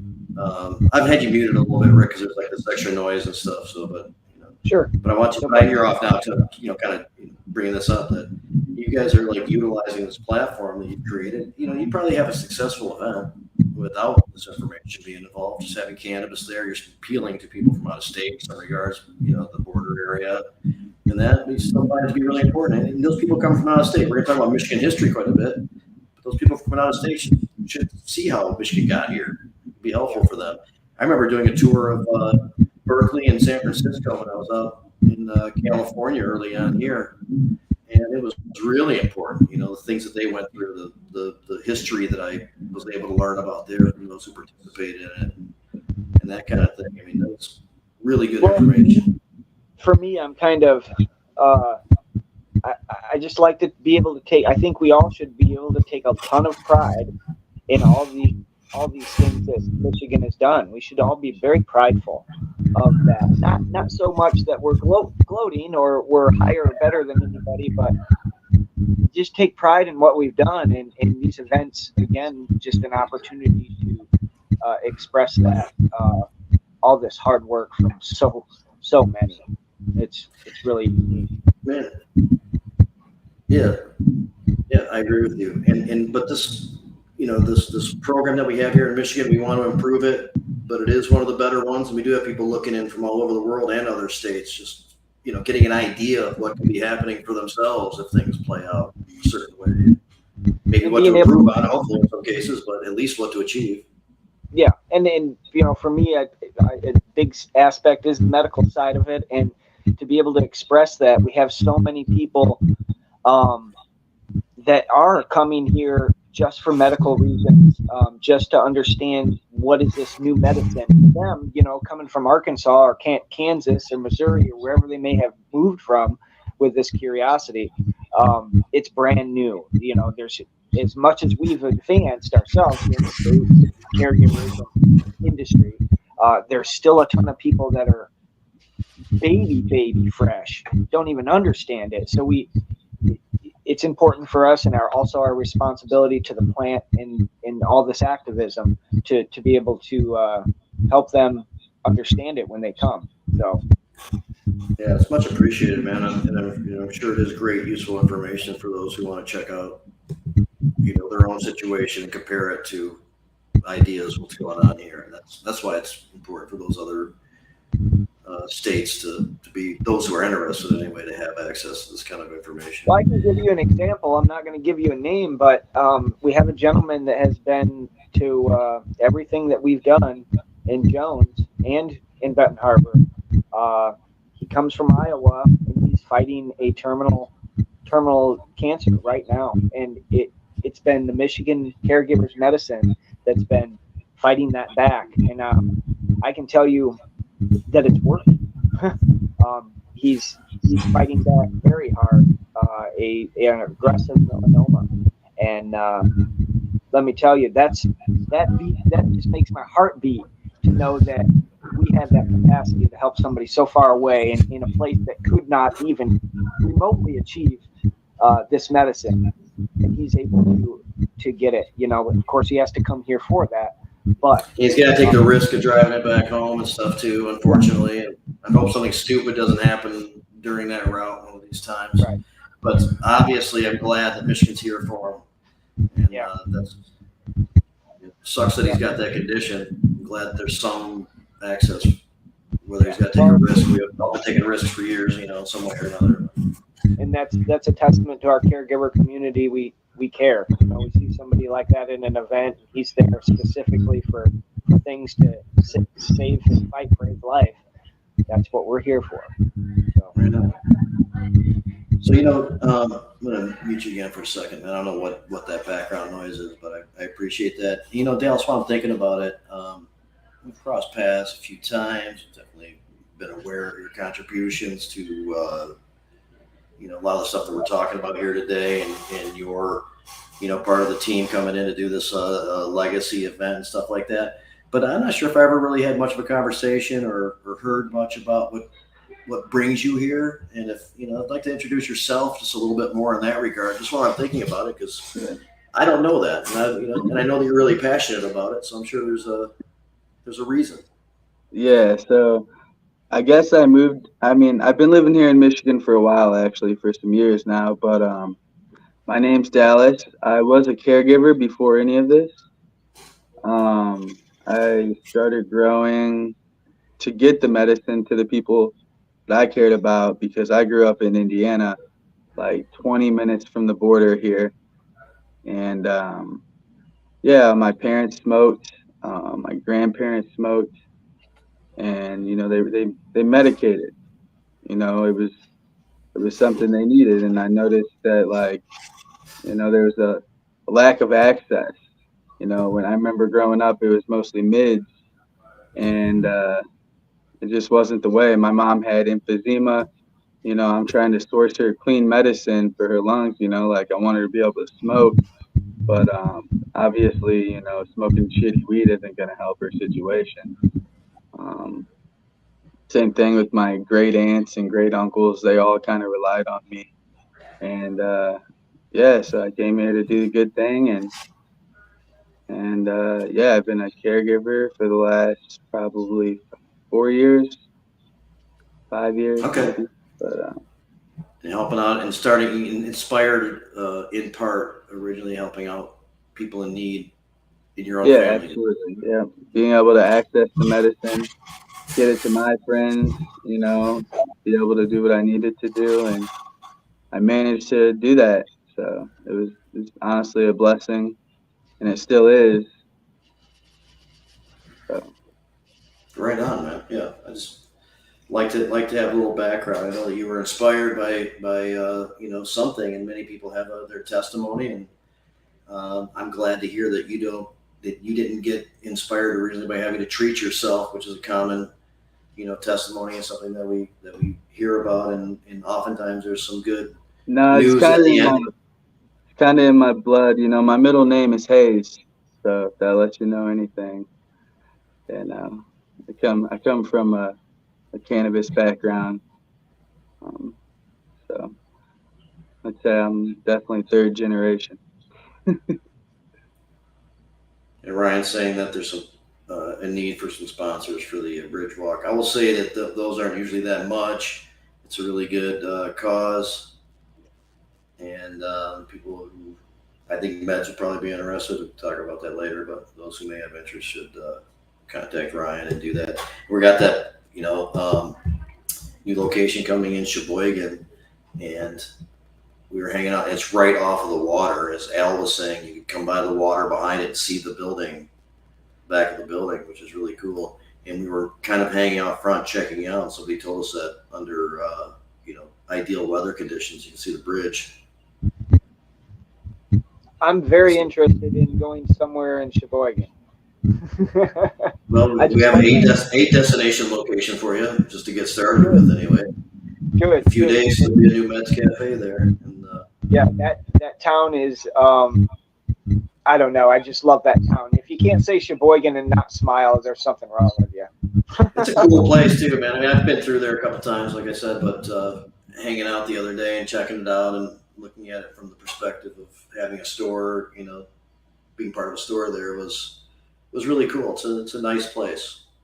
It really is. Well, and it's something too that there's not a lot of places in the UP currently, right? There's a few, but not a lot. I mean, this is just the top of the Lower Peninsula. Right. But I mean, in that general vicinity, there's not like I said, the UP is kind of minimized. It seems like there's a micro grow and use unseen, and there's a couple other things. But our friend Penny has got a place there, and she started off in the more of the pre-licensed market with a place that was tolerated, and then moved into the licensed world. That's a cool story, and her presence there is ongoing and good. But yeah, I think you're right. It's not. I mean, it doesn't lend itself to a bunch of. I just really enjoy smoking weed in the UP. My younger years were deer trips, hunting trips up north, and I'd take an ounce or so of flower with me and go hunting all week and be the coolest guy in the UP because they didn't have much of that going on. They're like, wow, what's that?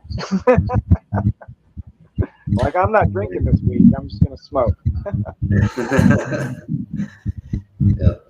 Traditionally, the UP has got the areas that are a big part of the history, and its own little triangle, or up there and stuff like that. Has got its part in everything over the years. But I think you're right. The way that the commercial stores have unfolded, there's a couple of pockets and stuff, and certainly some people went for the border up there in Wisconsin. Got trying to get locations there. But there's room for more. Hopefully there will be over time. Yeah, there's a lot of hunters in the wintertime, but I do a pop-up shack. Snowmobile, man. There's snowmobile in the UP. It was the greatest thing, and great trails, regularly groomed. I mean, it's a big part of tourism, so they really pay attention to it and take care of that stuff. It was just a great time in the winter up there. Any time of year up there's great. And a lot of those snowmobilers like to kind of like bar hop, so to speak. So they go from one spot to another and go warm up. And what if we have consumption lounges, and Cabbage? Exactly. I would appreciate it because I thought about that before too. Like, And I don't think any of my snowmobile riding, I kind of quit doing it. I ran into a tree and survived. So I slowed down a little bit. But I remember there being places, many areas around Michigan where we would ride that the trails would take you right to a bar, and people would stop, have a couple drinks, then move on and stuff. And then people would get too drunk, driving around snowmobiles too drunk. It's dangerous for everybody like that. I'd much rather have somebody stop and have a safe place to hang out and burn a little bit, and then go back out and have some fun. Better for everybody. So I hope that does happen too. That'd be a great fit for Michigan. Yeah, good. So let's go through a little bit about who we're expecting. We did concentrate on a lot of the panel discussion and some of the historic names, and we had Al on here and stuff like that. But I know there's a little more than that. Plus, there's a whole music lineup that's going to happen. And like I said, alone without this extra component, you can probably draw a lot of people there for Cannabis and the great entertainment. Who's that going to be?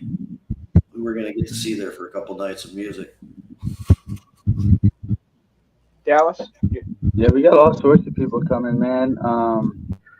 We got influencers. We got Sarah Jane, Michael Symbiote.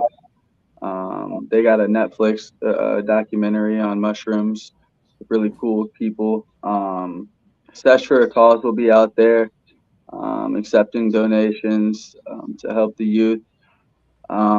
We got, so for music, we got Earth Cry with Anthony of Papadocio. Sister Nancy, the Queen of Reggae.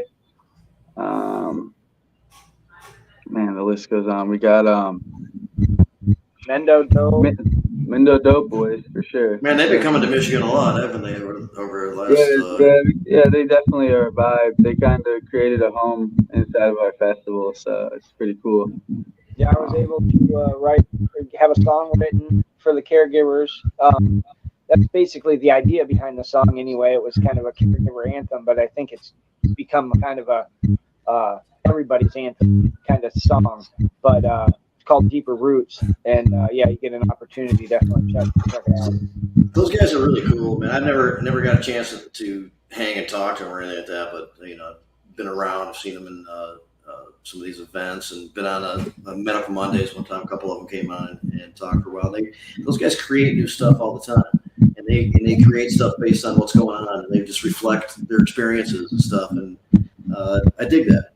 It's really cool that they go around and kind of cement interesting, cool things they're experiencing where they are and stuff. And I can see why they would write an original song with you, because it'd be right up their alley. Yeah. No, their whole premise since they've started, it's been amazing. They're amazing growers, right there in the Emerald Triangle. Third or fourth generation farmers, have been rated, have been through all the things, and then their lyrics, what they speak to. You can set the beats aside. I mean, Bleezy is great at all the beats, but I mean the words and the verbiage that is brought to you through their music, it just hits home. It's right on point with our culture and our fight and our everything. So it's just beautiful to be able to work with those guys too. Yeah, that's a cool one. And is Pony Boy going to be there again? Oh yeah, Los Marijuanas too. I forgot about that. Love that guy. Yeah, that's gonna be a great time. He's also found a nice Michigan connection to continuously, come back through for.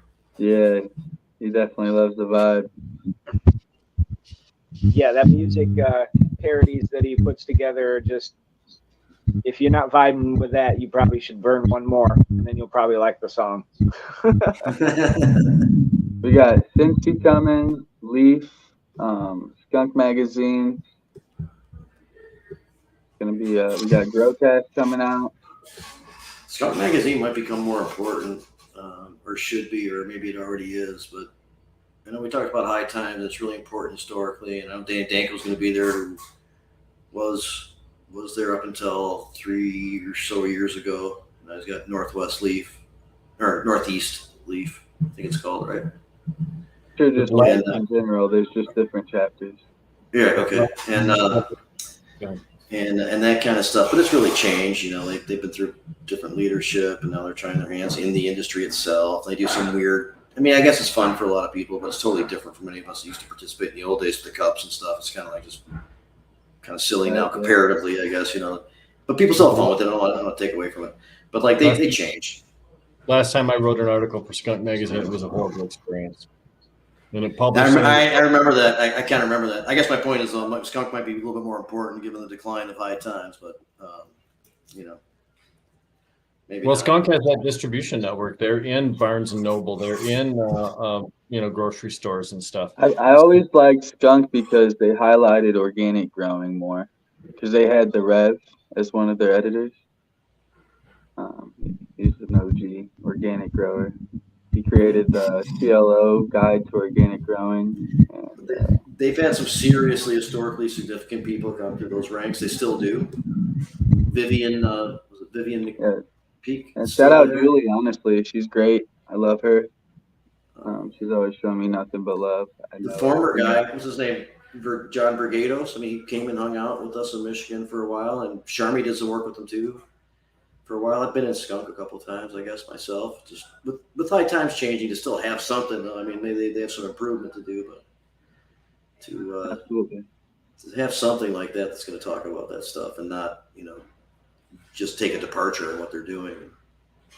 Yeah, we're going to have some pretty good vendors out there, too. Shout out Hyman, our legacy sponsor. We got Michigrown, Eastside Alchemy, Archive, Uplifted Cannabis Co., Ice Cream Hash Co., North Coast, Northern Connections, former caregiver brand, Rising Roots, like I said, the all organic company. They're gonna blow people's minds for sure. Yeah, man, a lot of really good brands coming through.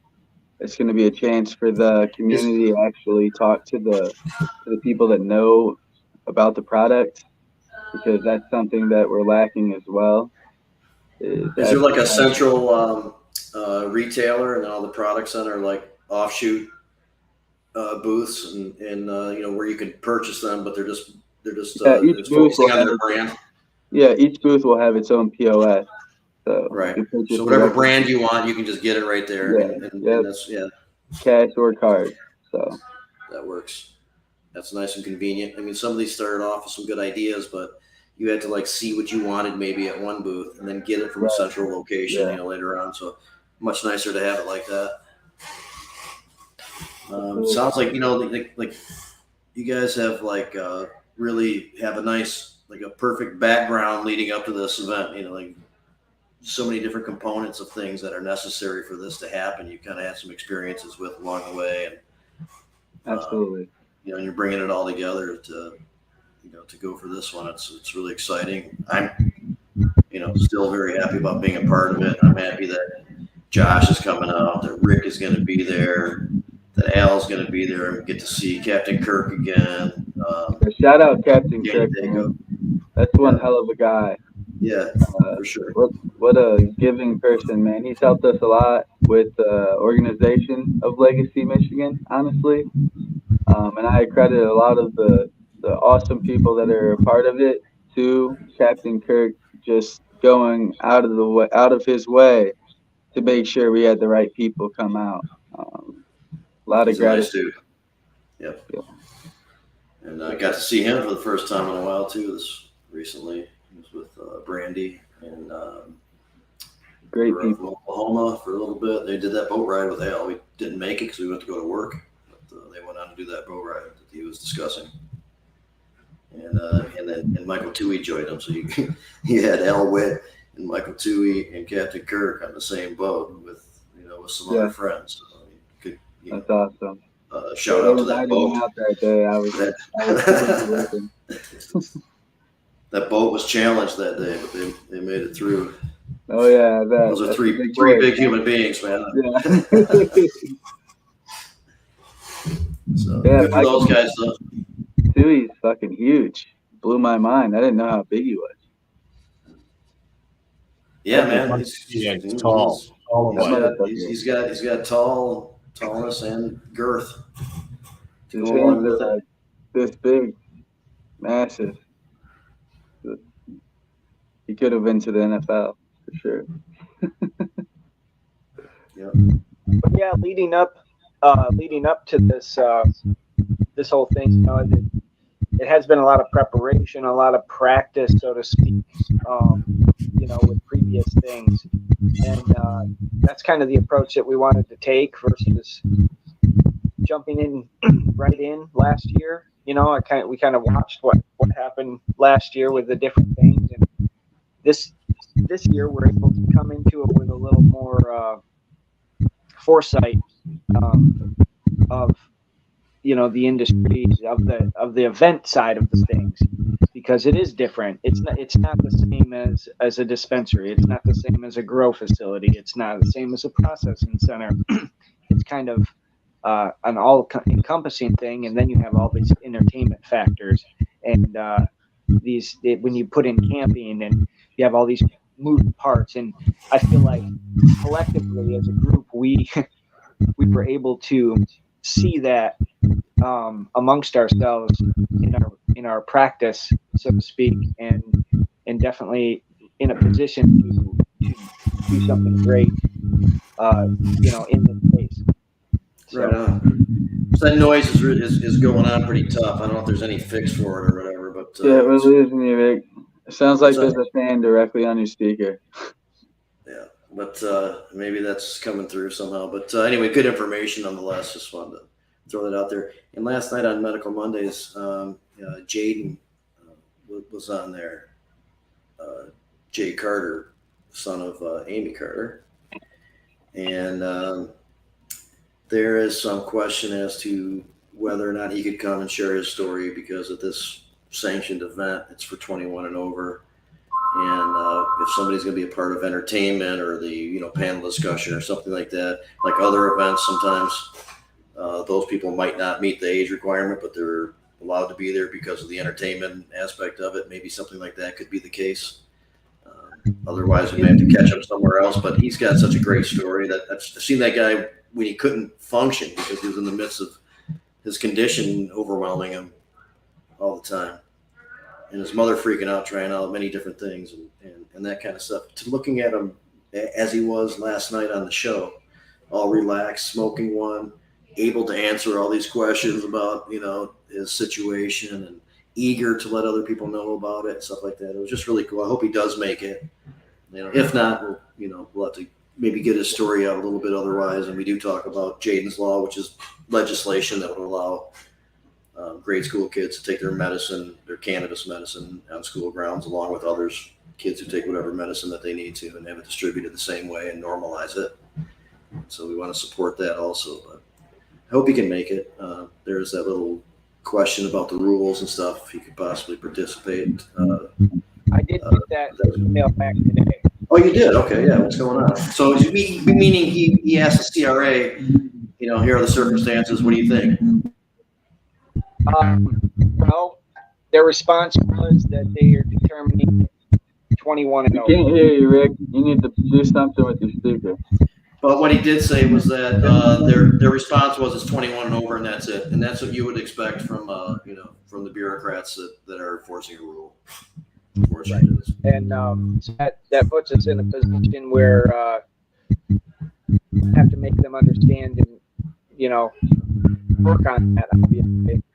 But as of right now, in accordance to their rules, it is 21 and over, absolutely. Okay. Well, his mother hopefully will be there. Knows the story very well and can educate people on it. Better to know in advance, though. Better to know before bad stuff happens to you, right? You want to do many events going forward, and it's better to know what the rules are so you can not set a bad foot. Always transparency is key. No matter what you're doing, if you're doing something in this space, you got to be transparent.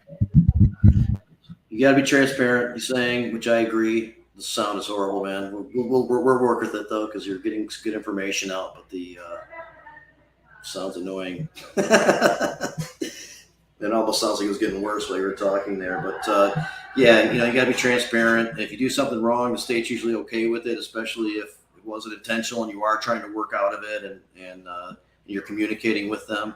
in this case preemptively, said, I know there could be a question about this. Could we, under these different circumstances, have them on? And they said, no, we're going to be strict with the rules, and that's it. So maybe we could do something in the future about it, but that's, it's part of this program right now. It's not ideal in every respect, but the show will go on, and we'll get that information to people regardless. But I just wanted to point out, I mean, he was just a pleasure to see the development and, see such a strong testimonial for cannabis and his ability to take it on. Go ahead, Rick. Actually, you could videotape him and then show it on a screen, so you could still get that message out there without him actually having to be present. I know that adds additional cost, and that's not always a cool thing. And big TVs under tents in the meadow might not always sound like such a great idea, but I think it'd be powerful to hear directly from him and to see how awesome he is. Make that happen. I like that idea. Great. I think that would be quite awesome. That message should be out there, and whether he's live streaming or you pre-recorded something, that would be cool to have. And of course, I don't know, but I hope Amy and Trish and a lot of people that have also been a part of like very important energy and actions and things like that the last couple of years, organization, information to people who need it. A lot of stuff has been going on within that group, and they should be there spreading some of the information along with everybody else. I would assume that's lined up. I don't know, but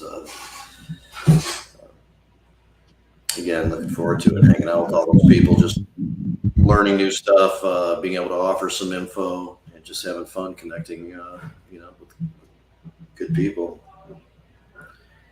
Probably use some cannabis while I'm there. That's for sure. Probably. And Adam's normally on with us today, but I don't think we mentioned it yet, but he will definitely be there. He's a mainstay of these things. There's a lot of people have a lot of appreciation for him and his historical contributions. And if anybody can listen to you hear like a new important thing that happened historically about cannabis, I mean, just go have a few conversations with him, man. I learn something new almost every time we start getting into some of those discussions of what happened years ago, and what happened with John maybe, or what was going on in the 90s with the hash bash, or so many different things. He had his hand in the Rainbow Farm tour that he went on with the book and everything. A lot of interesting shit with Adam, man. And he's going to be there too, imparting his, I was going to say wisdom, but that might not be the exact word to align with him, but his information. No, he does have wisdom, actually. He's a good dude. That's another one. What a great group of people being lined up for this thing. So Dallas says we're kind of like winding down a little bit. Is there other stuff you want to make sure that you get in about the event, or anything of interest at large, or any point people in a direction of something that's I guess I can give you guys the 10% code for tickets. If you want to use Hyman 10, HYMAN 10, for our legacy sponsor Hyman. Is it at 10 TEN at the end of Hyman? No, it's 10, 10. 10 HYMAN 10. Is that the code? Yep. Sure is. It's going to be a great time, guys. Where do you go to use that code? I'm sorry. Okay, if you go to bigcloudpresents.com, or if you go to the Big Cloud Presents IG, there's a link in the bio you guys could click, and it'll take you to everything you need to see. So, yep, it's a 3-day camping festival, July 21st through 23rd. The first of its kind, especially on this side of the state. Bone Thugs and Harmony, Mersive, Honeycomb, Sister Nancy, Earth Cry, Garden Boy. It's going to be a pretty stacked lineup. Diverse music too. Sounds like it's very diverse music. Yeah. Something for everyone.